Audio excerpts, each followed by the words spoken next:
Shalom, selamat pagi Bapak Ibu Saudara-saudari kasih dalam Tuhan Yesus Kristus. Satu sukacita yang luar biasa kalau pagi hari ini kita bisa memulai hari kita dengan memuji, menyembah, meninggikan nama Tuhan. Sebab Dia baik, bahwasan untuk selama-lamanya kasih setianya. Mari kita mau sama-sama siapkan hati kita mau sama-sama siapkan jiwa kita. Kita mau puji Tuhan, kita mau tinggikan nama Tuhan dengan segenap hati kita. Amin.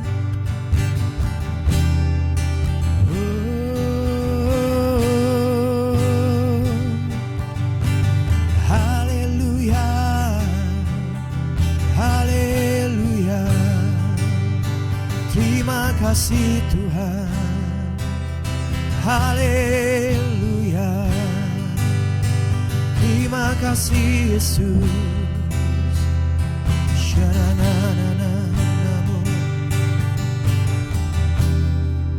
Pagi hari ini kami datang karena kami rindu berjumpa dengan Kau Tuhan. Pagi hari ini kami datang karena kami rindu memberikan yang terbaik buat Engkau Tuhan. Kami rindu bersekutu dengan Kau Bapa, sebab Engkau adalah Allah kami yang baik, Tuhan kami yang setia, Tuhan kami yang ajaib, Tuhan kami yang heran, Tuhan kami yang sangat mengasihi setiap kami. Biar sebelum kami memulai aktivitas kami Tuhan, kami boleh siapkan waktu kami, persembahan kami, penyembahan kami. Pagi hari ini hanya untuk Engkau Tuhan kami, Yesus Kristus. Menyembah-Mu Tuhan, haleluya, haleluya. Shanana yaralalamo, oh, Kau baik Yesus.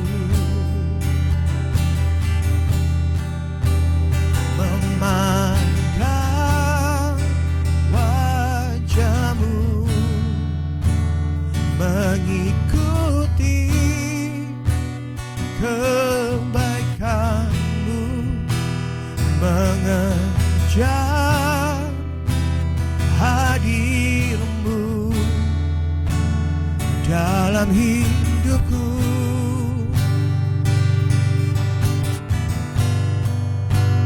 Membawa sembahku, menyatakan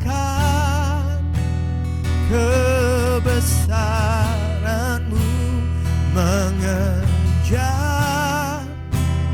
hadir-Mu dalam hidupku.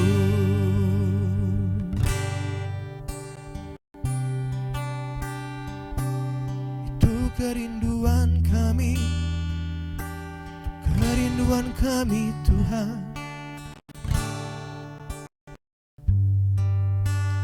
Dekat padamu, itu rinduku.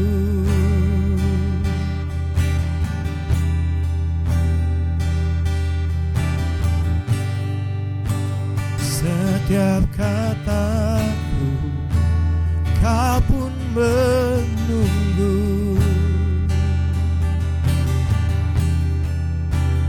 Aku sangka ku temukan satu kasih yang abadi. Kini ku datang dan ku bawa hidupku. Mari katakan sama-sama. Memandang wajah-Mu, mengikuti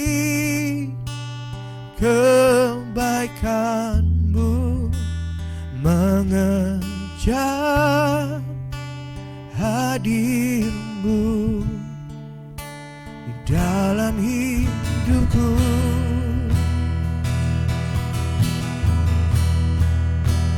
Membawa sembahku, menyatakan kebesaran-Mu, mengejar hadir-Mu dalam hidupku.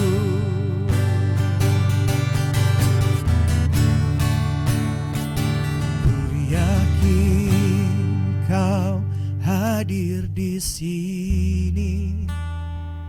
Ku rasakan kuasa yang tak terbatas. Ku yakin Kau nyata di sini. Kemenangan terjadi di sini. Kami yakin Tuhan. Ku yakin Kau hadir di sini. Ku rasakan kuasa yang tak terbatas. Ku yakin Kau nyata di sini. Kemenangan terjadi di sini. Kesembuhan terjadi di sini. Pemulihan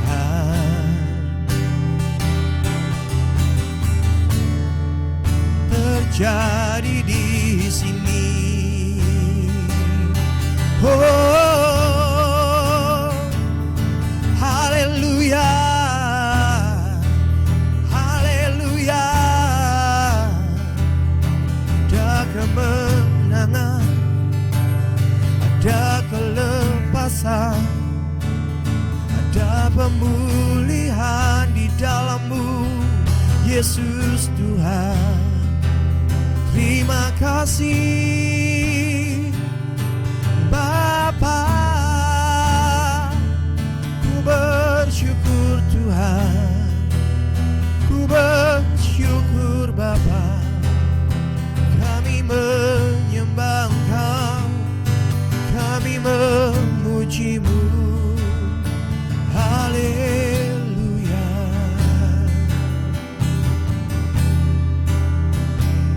Terima kasih Tuhan, terima kasih.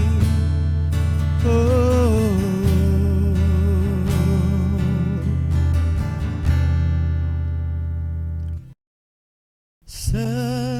Sedalamnya hatiku Kau pun tahu,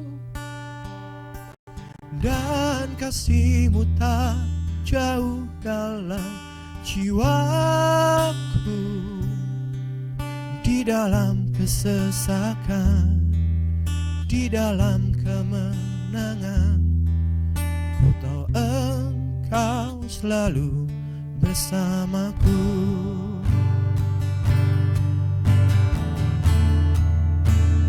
Sedalamnya hatiku Kau pun tahu, dan kasih-Mu tak jauh dalam jiwaku. Di dalam kesesakan, di dalam kemenangan, ku tahu Engkau selalu bersamaku.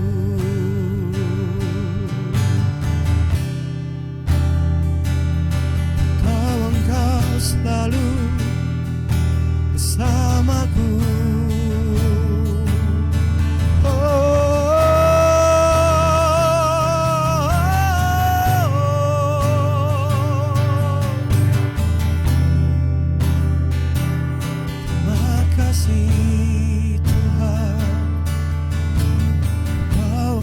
Selalu ada bersamaku. Tahu Engkau selalu besertaku.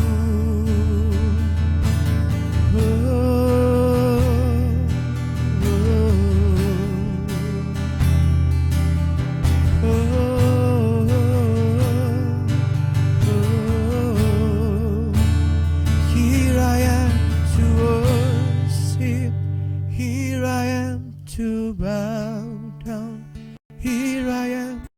say that you're my God. You altogether lovely, altogether worthy, altogether wonderful to me.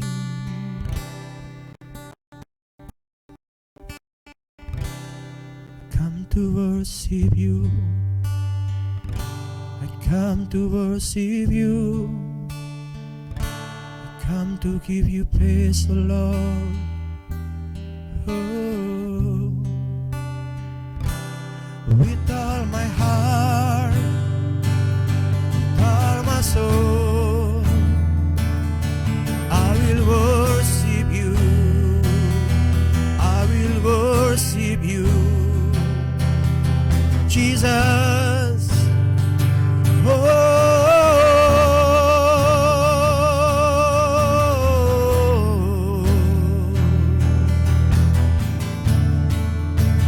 God, you are beside me, always there to lead me. I will not be shaken, I put my trust in you. Jesus, you're amazing, glorious, everlasting.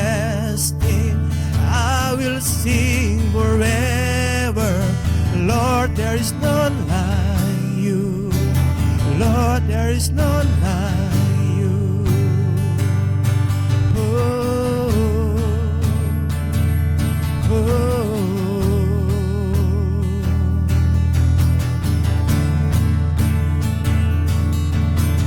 I sing forever, I sing forever. Hallelujah, hallelujah. I sing forever, I sing forever. Hallelujah, hallelujah. I sing forever, I sing forever. Hallelujah, hallelujah.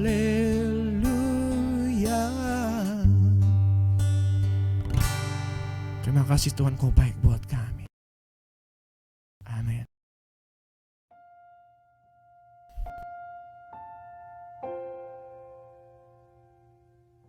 Ya, shalom saudara semua. Hari ini selamat pagi saya ucapkan dari tempat ini. Hari ini kita akan merenungkan firman Tuhan dengan pokok bahasan tentang Roh Kudus. Mungkin saudara-saudara sudah tidak asing lagi tentang Roh Kudus, bagaimana Roh Kudus menghibur kita, bagaimana Roh Kudus sering melayani kepribadian saudara-saudara yang ada di rumah dan saya pribadi. Oke, kita mulai pembacaan ayat firman Tuhan. Kita mulai dari Yeskiel 11 ayat 18 dan 19. Demikian firman Tuhan. Mereka akan menjauhkan segala dewa-dewanya yang menjijikan dan segala perbuatan-perbuatan yang keji. Dari tanah itu aku akan memberikan mereka hati yang lain dan roh yang baru di dalam batin mereka. Juga aku akan menjauhkan dari tubuh mereka hati yang keras dan memberikan hati yang jahat. Nah, kalau Roh Kudus di perjanjian lama, Roh Allah itu kalau di perjanjian lama, Tuhan itu sebetulnya sangat-sangat maha pengampun kepada umatnya. Seperti saudara ketahui waktu di perjanjian lama, banyak sekali orang-orang Israel melakukan hal-hal yang mendukakan hati Tuhan, yang menyakitkan hati Tuhan. Tapi Roh Kudus sendiri, Roh Allah itu sendiri, seorang-orang mereka katakan Roh Allah itu jauh, padahal itu sebetulnya enggak, saudara. Bahkan di sini dikatakan bahwa Roh Allah itu akan memberikan roh yang baru dalam batin mereka dan juga akan menjauhkan tubuh mereka dari hati yang keras dan memberikan hati yang taat. Kenapa saudara bisa seperti? Karena Tuhan itu memang dari zaman dulunya itu, zaman dulu Tuhan itu panjang sabar, saudara-saudara semua. Manusianya ini yang nggak tahu diri, istilahnya seperti itu. Orang-orang pada zaman itu mereka mengeraskan hati mereka dan mereka menyembah Allah lain selain daripada Allah Israel. Mereka menyewa dewa-dewa yang sangat-sangat menjijikan hatinya Tuhan. Tapi apa yang roh Tuhan buat? Roh Tuhan sabar mendekati mereka, terus mendekati mereka dan mendekati mereka sampai akhirnya Tuhan sendiri muak akan segala apa yang mereka perbuat. Akhirnya roh Tuhan itu sendiri menjauh daripada mereka. Kalau saudara kita renungkan semua saudara-saudara, bahwa roh Allah yang hidup itu ingin sekali dekat sama umatnya. Kalau roh Allah yang hidup itu tidak ingin menjauhi umatnya, tapi roh Allah yang hidup itu dengan segala kebaikannya dia akan terus mendekati umatnya sampai umatnya itu bertobat, saudara. Umat itu tersebut mengenal arahnya itu bukan dari kata orang lain, tapi dari pengalaman-pengalaman yang mereka buat. Meskipun mereka sering buat kejahatan-kejahatan yang tidak habis pikir, mereka sudah dibawa keluar dari Mesir, mereka sudah dibawa ke Mesir ke dalam tanah perjanjian yang luar biasa. Tapi lihat, kejijikan demi kejijikan, kejahatan demi kejahatan terus mereka buat. Tapi kita boleh tahu Tuhan kita, apapun yang bangsa itu buat, tetap kasih karunia-Nya tidak pernah berubah. Itu perjanjian lama, kita masuk ke dalam perjanjian baru. Di perjanjian baru ini lebih dahsyat lagi apa yang Tuhan perbuat sama orang-orang percaya. Yang Tuhan buat seperti ini, kita buka di Yohanes 16 ayat 8 sampai dengan ayat 11. Yohanes 16 ayat 8 sampai dengan 11, firman Tuhan katakan demikian. Dan kalau Ia datang, Ia akan menginsafkan dunia akan dosa, kebenaran dan penghakiman. Sini kita perhatikan di ayat 8. Dan kalau Ia datang, Ia akan menginsafkan dunia akan dosa, kebenaran dan penghakiman. Saudara perlu tahu, Roh Kudus hadir ke dunia, tapi bukan untuk orang percaya juga, saudara. Dia akan bekerja bagi orang yang belum percaya akan kebenaran Tuhan. Dengan cara gimana? Dia akan menginsafkan bukan orang percaya, tapi dunia akan dosa. Seperti itu, Tuhan akan terus melakukan hal itu. Makanya kita gak heran kalau kita lihat di tempat-tempat lain, kenapa orang kok tiba-tiba bisa bertobat meskipun gak ada hubungannya dengan Kristen. Karena itu pekerjaan daripada Roh Kudus. Roh Kudus akan menginsafkan dunia. Dunia itu artinya apa? Orang di luar, orang percaya. Roh Kudus akan bekerja pada orang yang bukan orang percaya sekalipun. Mereka akan bekerja untuk membuat mereka bertobat. Dan bagaimana bagiannya untuk orang percaya? Bagian untuk orang percaya saudara bisa lihat di ayat 13. Tetapi apabila Ia datang, yaitu Roh kebenaran, Ia akan memimpin kamu. Kamu ini artinya orang percaya, ke dalam seluruh kebenaran. Sebab Ia tidak akan berkata-kata dari dirinya sendiri, tetapi segala sesuatu yang didengarnya itulah yang akan dikatakannya. Artinya begini, saudara. Roh Kudus itu datang kepada orang percaya, mengingatkan kita semua orang-orang percaya akan kebenaran. Beda sama dunia. Kalau dunia, Roh Kudus bekerja untuk menginsafkan dunia, artinya orang-orang yang belum percaya kepada Tuhan Yesus. Tapi kepada kita, orang-orang percaya yang sudah percaya Tuhan Yesus, Dia akan memberitakan kepadamu seluruh kebenaran-kebenaran firman Allah. Seperti itu, saudara. Terus kita lanjut lagi, saudara. Di berikutnya, bagian posisi ketiga. Bagaimana Roh Kudus itu dapat berduka sama orang percaya. Seperti ini, saudara. Di Efesus 4 ayat 29 dan 30, firman Tuhan katakan seperti ini. Janganlah ada perkataan kotor keluar dari mulutmu, tetapi pakailah perkataan yang baik untuk membangun di mana perlu, supaya mereka mendengarnya beroleh kasih karunia. Satu hal, saudara, yang sering dibuat orang percaya, yang mendukakan Roh Allah, Roh Kudus, adalah perkataan kotor.